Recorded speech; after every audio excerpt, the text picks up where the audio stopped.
Navalny from Israeli television, aren't you afraid? Mr. Navalny from There is unequivocal proof that the Russian opposition politician Alexei Navalny was poisoned with a Novichok nerve agent. That is the finding of the German government, which says that Mr. Navalny was the victim of attempted murder, and the world was looking to Russia for answers. Mr. Navalny was airlifted to Berlin in a coma after falling in on a flight last month. His team says he was poisoned on the orders of President Putin, but the Kremlin denies that allegation.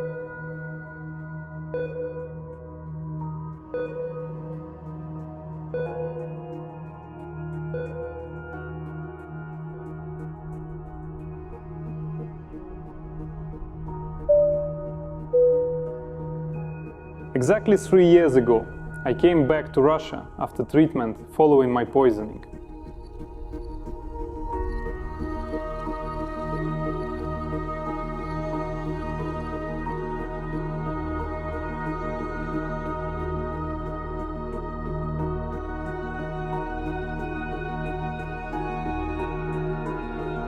I was arrested at the airport.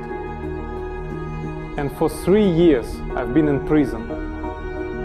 And for 3 years I've been answering the same question. Prisoners ask it simply and directly. Prison officials inquire about it cautiously, with the recording devices turned off.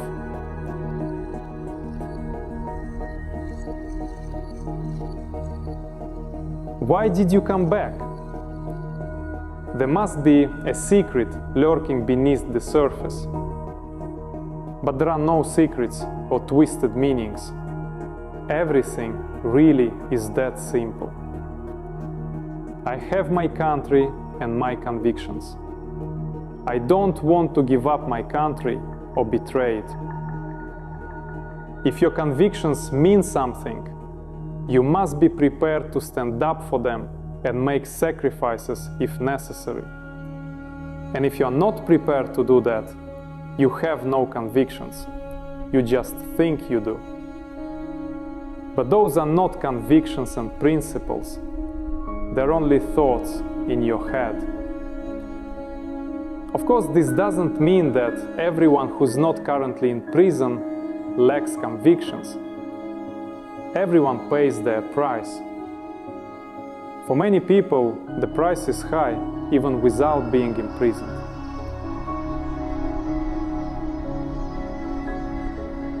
I took part in elections and vied for leadership positions. The call for me is different.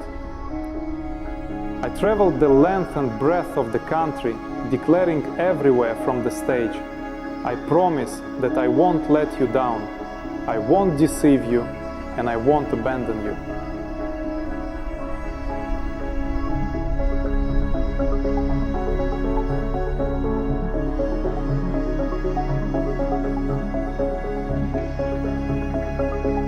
By coming back to Russia, I fulfilled my promise to the voters. There need to be some people in Russia who don't lie to them. It turned out that in Russia, to defend the right to have and not to hide your beliefs, you have to pay by sitting in a solitary cell.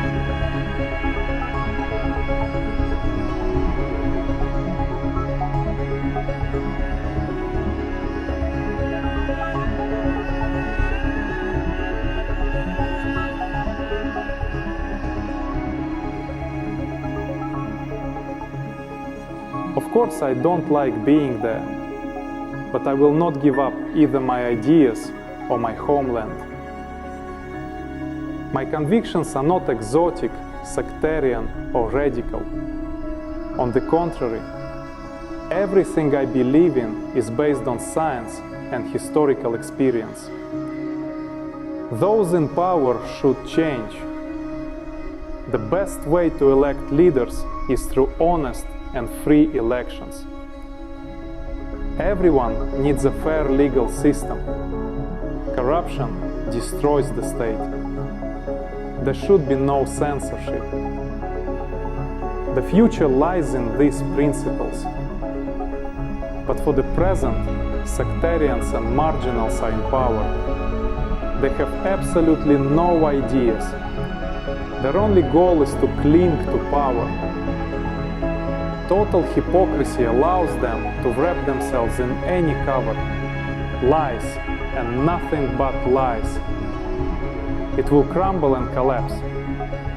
One day we will look at it and it won't be there. Victory is inevitable. But for now, we must not give up, and we must stand by our beliefs.